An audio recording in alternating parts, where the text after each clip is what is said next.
നമസ്കാരം. World karate ഫെഡറേഷൻ്റെ rules അനുസരിച്ചിട്ടാണ് ലോകത്തിൽ കരാട്ടെ മത്സരങ്ങൾ നടക്കുക. ഒരു മത്സരങ്ങൾക്ക് ഏകീകൃത സ്വഭാവം വരുത്താൻ വേണ്ടിയിട്ടാണ് ഇങ്ങനെ ഒരു റൂള് സെറ്റ് ചെയ്തിരിക്കുന്നത്. കാലാകാലങ്ങളിൽ വേൾഡ് കരാട്ടെ ഫെഡറേഷൻ്റെ റഫറി കമ്മീഷൻ അത് പരിഷ്കരിക്കാറുണ്ട്. ഈ റൂൾസ് വേണ്ട രീതിയിൽ മനസ്സിലാക്കുക എന്നത് ഒരു റഫറിയെ സംബന്ധിച്ചിടത്തോളം, ഒരു അത്ലറ്റിനെ സംബന്ധിച്ചിടത്തോളം, കോച്ചിനെ സംബന്ധിച്ചിടത്തോളം വളരെ അത്യാവശ്യമാണ്. ഏറ്റവും പ്രധാനപ്പെട്ട കാര്യങ്ങളിൽ ഒന്ന്, മത്സരം നിയന്ത്രിക്കുന്ന റഫറിയും ജഡ്ജസും മത്സരത്തിൽ ഏർപ്പെടുന്ന കുട്ടികൾക്ക് അവർക്ക് അനുയോജ്യമായ സ്കോറുകൾ നൽകുക എന്നുള്ളതാണ്.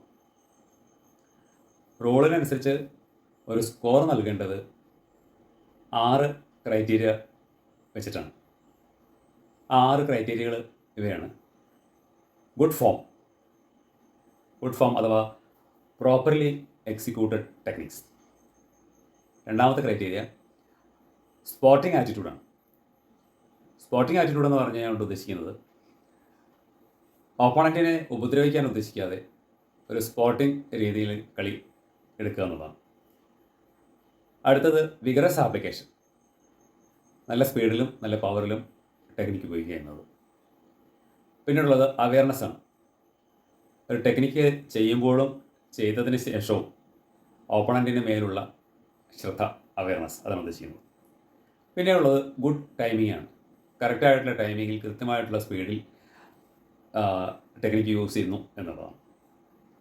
അവസാനത്തെ അല്ലെങ്കിൽ 6ാമത്തെ ക്രൈറ്റീരിയ എന്നത് കറക്റ്റ് ഡിസ്റ്റൻസ് ആണ്. ഒരു ടെക്നിക്ക് യൂസ് ചെയ്യുമ്പോൾ അത് ടു ക്ലോസ് ആവാൻ പാടില്ല, ടു ഫാർ ആവാൻ പാടില്ല, അങ്ങനെയുള്ള കുറേ കാര്യങ്ങളുണ്ട്. ഈ 6 ക്രൈറ്റീരിയ ബേസ് ചെയ്തിട്ടാണ് ഒരു സ്കോർ കൊടുക്കേണ്ടത്. അപ്പോൾ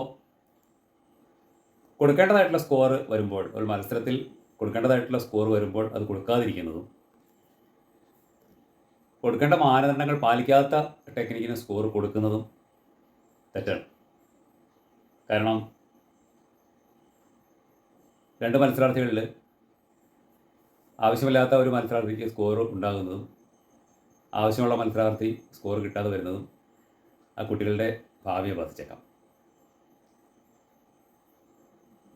സ്കോറുകളെയും ഫൗളുകളെയും കുറിച്ചിട്ടുള്ള കൂടുതൽ കാര്യങ്ങൾ മറ്റൊരു എപ്പിസോഡിൽ പറയാം. Thank you.